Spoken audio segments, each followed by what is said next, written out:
Olá, aluno! Olá, aluna!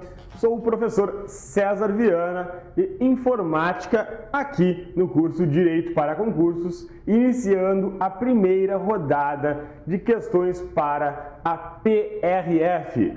A este grande concurso esperado por muitos e muitas pessoas, no qual a gente vai aqui no Direito para Concursos se preparar detalhadamente através do histórico de questões de prova da banca CESP. Realizar questões de prova no estudo é determinante para a tua aprovação com uma ótima classificação necessária para entrar dentro das vagas que serão nomeadas. Quando nós estamos estudando para concurso público, nós estamos desempenhando uma atividade de alto desempenho, com perdão da redundância. Então, estamos nos preparando para algo que exige muito de cada candidato. Eu sempre comparo a essa preparação a preparação de atletas de alto desempenho. Quando um nadador vai se preparar para uma competição, uma Olimpíada, por exemplo, ele pode fazer atividades paralelas. Por exemplo, ele pode fazer musculação, ele pode fazer corrida, ele pode fazer inclusive yoga.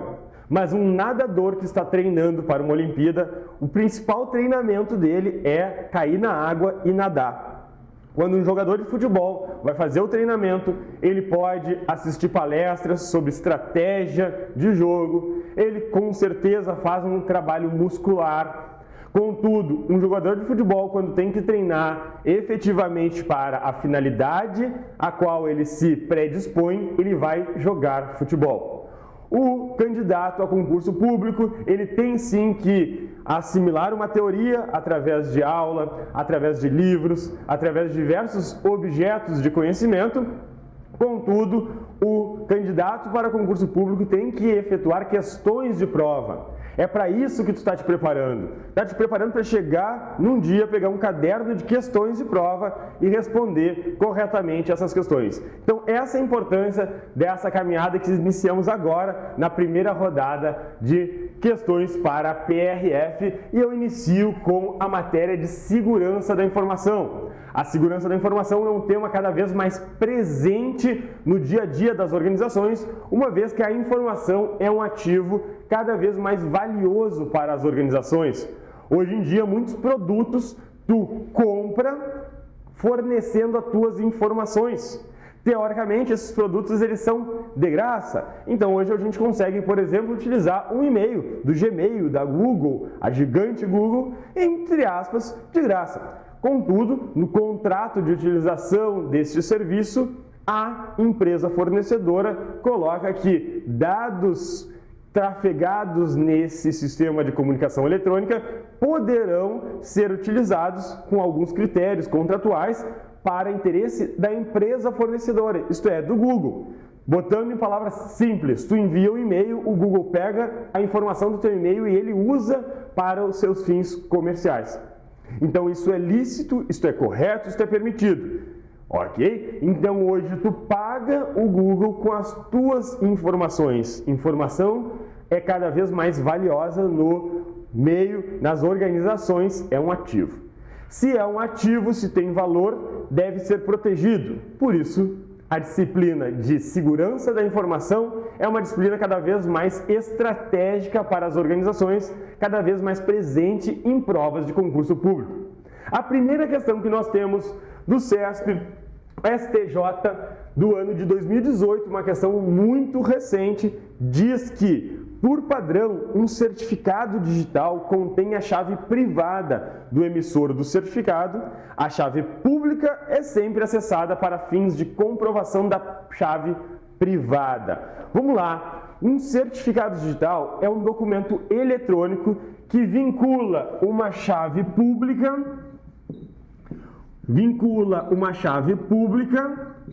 a um ente, pessoa física, pessoa jurídica ou um sistema.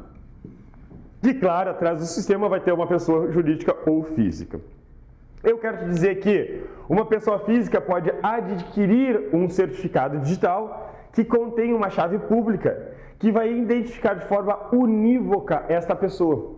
Uma empresa ou pode comprar para ela ou para um sistema dela, por exemplo, um certificado digital que vai ter uma chave pública que vai identificar de forma unívoca o dono do certificado.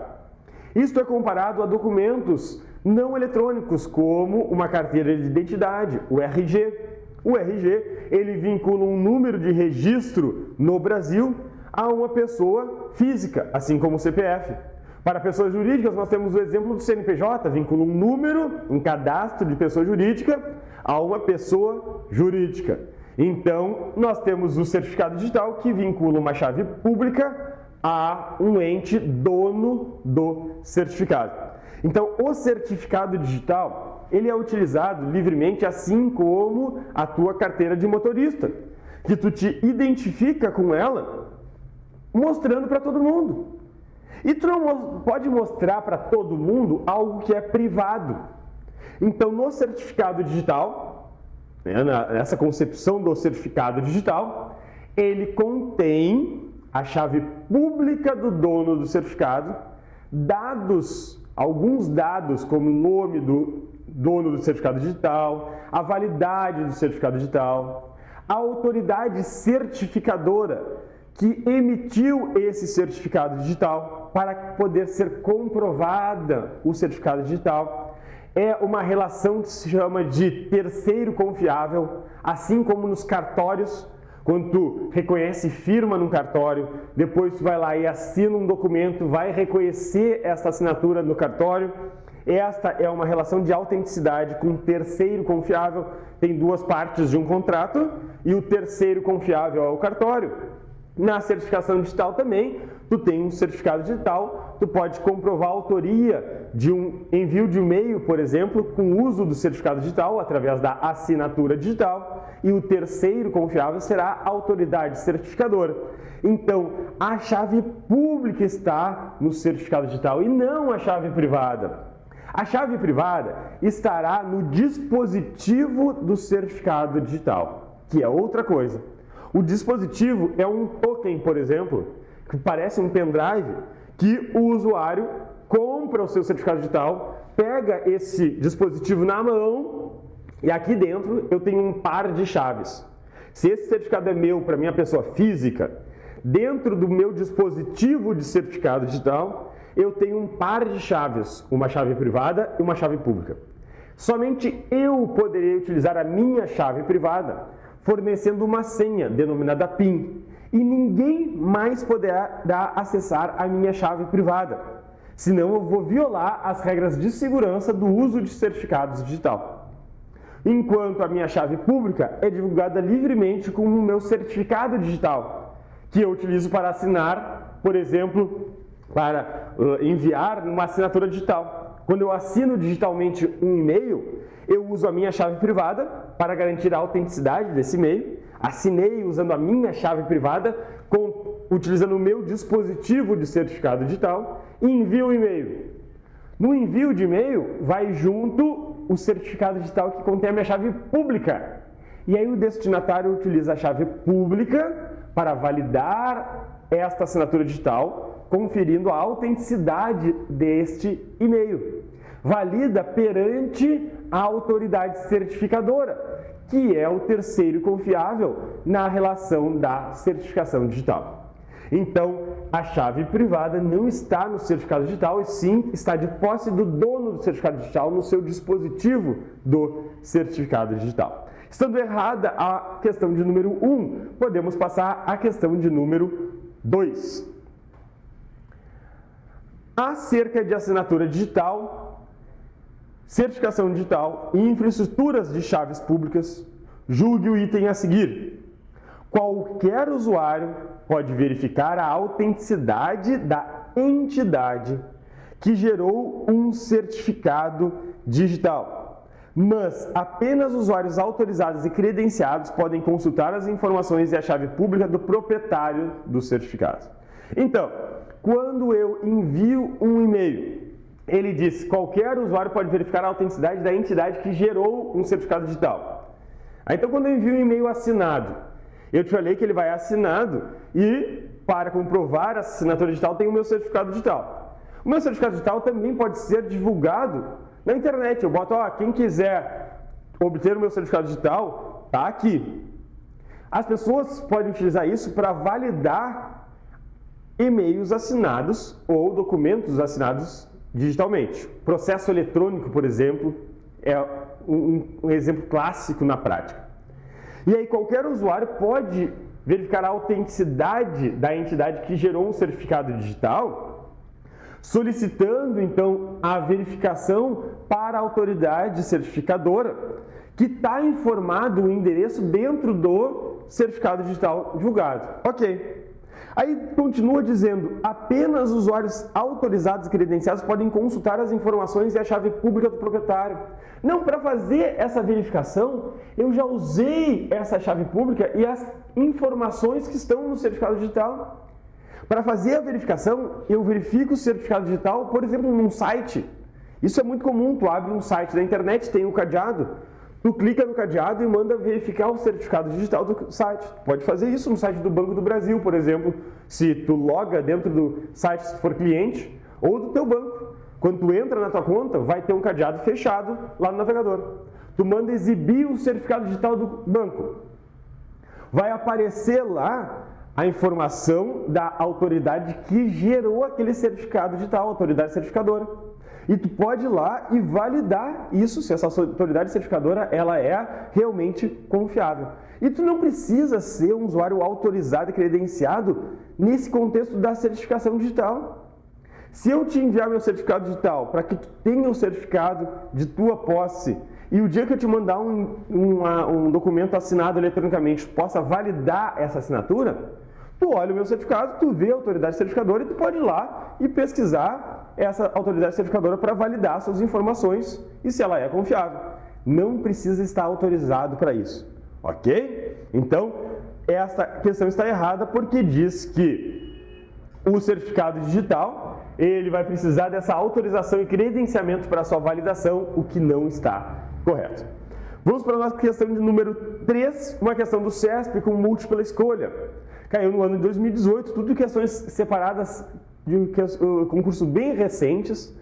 Determinado tipo de vírus eletrônico é ativado quando um documento por ele infectado é aberto, podendo, então, nesse momento, infectar não apenas outros documentos, mas também um gabarito padrão de documento, de modo que cada novo documento criado sob esse gabarito seja infectado.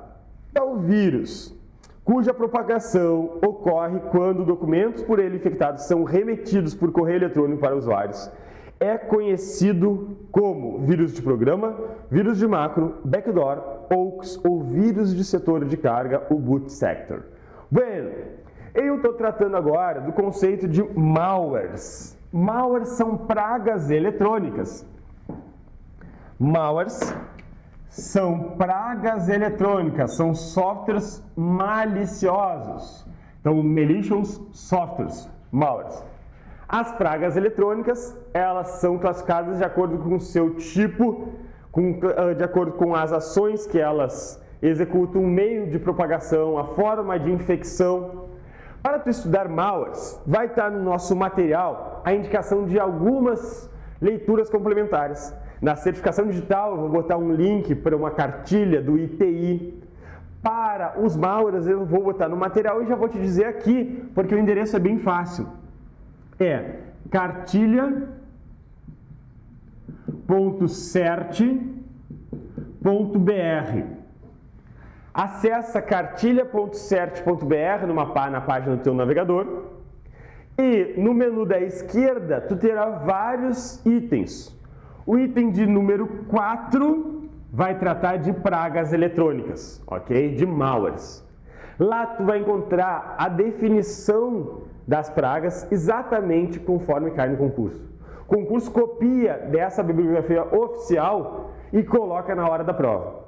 Então, lá ele vai dizer que um vírus de programa, um vírus de programa, ele infecta tipos de arquivo, por exemplo, arquivos executáveis, arquivos de lote, arquivos .bat, arquivos .com, são arquivos executáveis diretamente.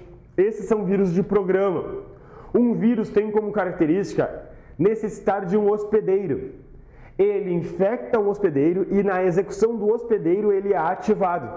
Então essa é uma característica central do vírus de computador. Ele necessita de um hospedeiro e a execução é feita através do hospedeiro que vai apertar o gatilho para a execução do vírus.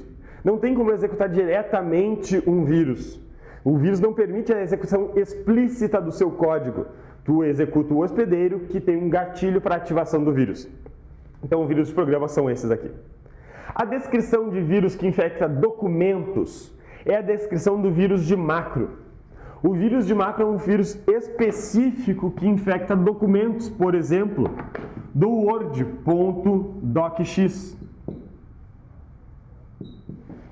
Ou ele vai infectar os documentos de modelos, que é .docx. Mas o que a Microsoft fez a partir da versão 2007, quando surgiu esse X? Ela disse, pá, cara, é o seguinte, esse negócio de vírus é perigoso. E eles utilizam muito essa coisa de macro, que é uma linguagem de automação de tarefas dentro de documentos.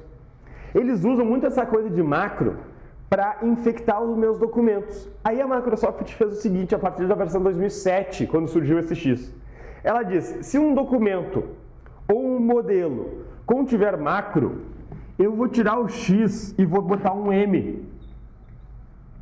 Para o usuário saber que esse documento ou esse modelo contém macro. E ele ter maior atenção na execução desse arquivo. Para que se houver um vírus de macro, ele não seja infectado. Então, arquivos de documento com macro ou modelos com macro são arquivos legítimos e corretos do Word, por exemplo. Mas ele oferece algum risco se vier de uma origem desconhecida. Porque eles podem ter vírus de macro, que é um vírus que age assim como está descrito no enunciado. Por isso a Microsoft colocou essa indicação de M. Mas se tu for estudar, por exemplo, o LibreOffice, que é o concorrente da Microsoft, tu vai ver lá que os documentos do Writer têm extensão .odt e os modelos do Writer têm extensão .ott. Documento do Writer, modelo do Writer. E ele não diferencia a extensão se tem macro ou não. Então você tem que ter mais atenção. Logo, a orientação geral é sempre ter atenção na execução de qualquer arquivo. Se tiver a proveniência desconhecida, tu recebeu um e-mail e não sabe direito do que é, não abre o e-mail. Se tu sabe de quem veio, mas o assunto está estranho, certo? Então, tu não foi numa festa nos últimos 3 anos, 4 anos, está estudando freneticamente, tu não foi em festa alguma. E aí, um colega teu de aula te envia um e-mail. Ah, olha as fotos da nossa última festa. Aí, pô, primeiro, a última festa eu nem conhecia esse cara. Faz 4 anos que eu não vou numa festa. Eu conheci esse cara, essa guria, faz 3 meses. Tá estranho isso, né? Não abre esse e-mail, porque muito provavelmente ele contém alguma praga eletrônica. Ok? Então essa é a orientação e essa orientação cai em prova. O backdoor não é um vírus, é outro tipo de praga eletrônica, que tem como objetivo abrir uma porta dos fundos, permitindo o retorno do invasor ao computador infectado. Então tu é infectado de alguma maneira, por exemplo, tu bota um pendrive que tem um backdoor e tu executa e é infectado, e aí o invasor consegue invadir teu e-mail pela rede, fazendo alguma ação danosa. Hoax são os boatos.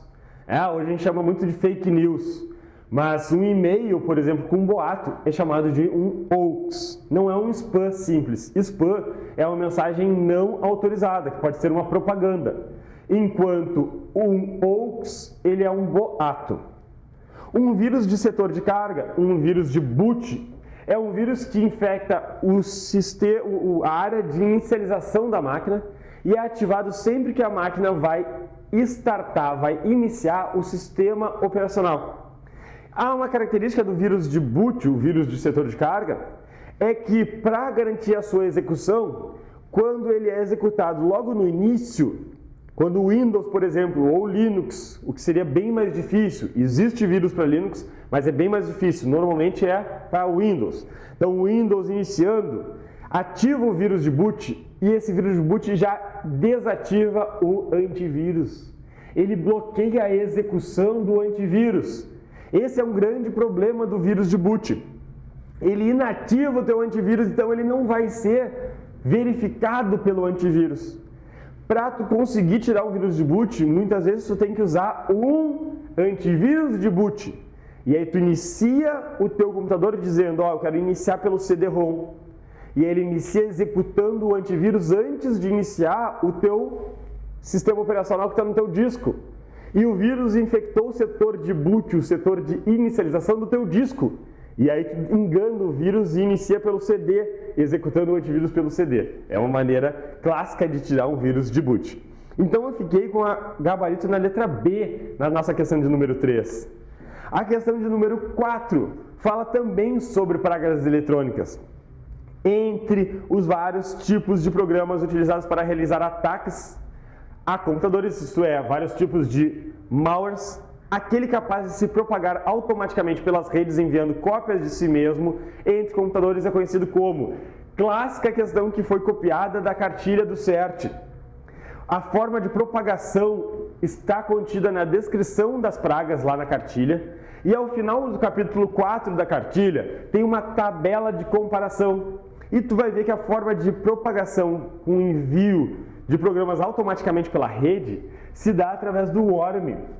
O worm é uma praga eletrônica que tem como objetivo se espalhar, se propagar. Então, tu conecta um computador numa rede e esse computador está infectado com worm, o worm vai se enviar automaticamente pela rede. Tu abre o teu e-mail, tu tem um worm, o worm pega todos os teus contatos do teu e-mail e se envia automaticamente por e-mail. Ele vai se propagando automaticamente. A letra E já dê direto o que é o gabarito, mas vamos verificar as demais. Botnet é uma rede de bots. Bot é um malware que funciona como um robô, permitindo o controle remoto, pelo atacante. Um computador que foi infectado com bot vira um computador zumbi e ele é comandado pelo atacante remotamente. Para potencializar a ação danosa de um bot, os atacantes infectam muitos computadores formando uma rede de bots, uma botnet, e programam ataques sincronizados. Normalmente, esse ataque sincronizado de uma botnet tem como objetivo atacar um serviço causando a sua indisponibilidade. O ataque de negação de serviço chama-se Denial of Service, DOS. Um atacante infecta muitos computadores com bots, formando uma botnet. Programa um ataque sincronizado contra um determinado sistema, causando a indisponibilidade desse sistema atacado. Esse é um ataque conhecido como Denial of Service, o ataque de negação de serviço. Como ele foi feito de forma distribuída através de vários computadores da botnet, ele vai ganhar mais um D chamado de ataque de negação de serviço de forma distribuída, ok? Então o DDoS é o ataque de negação de serviço de forma distribuída, muito utilizado através das botnets. Spyware é um software espião, spy de espião, ware de software. Um software espião tem como objetivo coletar informações, dados do computador infectado e enviar para o atacante. Backdoor, já explicamos que é aquela porta dos fundos, permite o retorno do invasor. Trojan é a mesma coisa que cavalo de Troia. Ele ganhou esse nome pela lenda do cavalo de Troia. Parece ser uma coisa, mas tem outra escondida. Então, um programa do tipo cavalo de Troia, um software malicioso, ele parece uma coisa, parece, por exemplo, um jogo, mas quando tu joga, na verdade, tu está acionando a ação danosa. Existem vários tipos de cavalo de Troia. O cavalo de Troia mais conhecido é o Trojan Backdoor. Ele une as características de Trojan e de Backdoor. Então, tu executa um jogo que, na verdade, é um Trojan Backdoor. Este jogo abre uma porta dos fundos para que teu computador seja invadido pelo atacante. Lá no capítulo 4 tem uma descrição de diversos cavalos de Troia. E o nosso gabarito, letra E de Equador, Worm.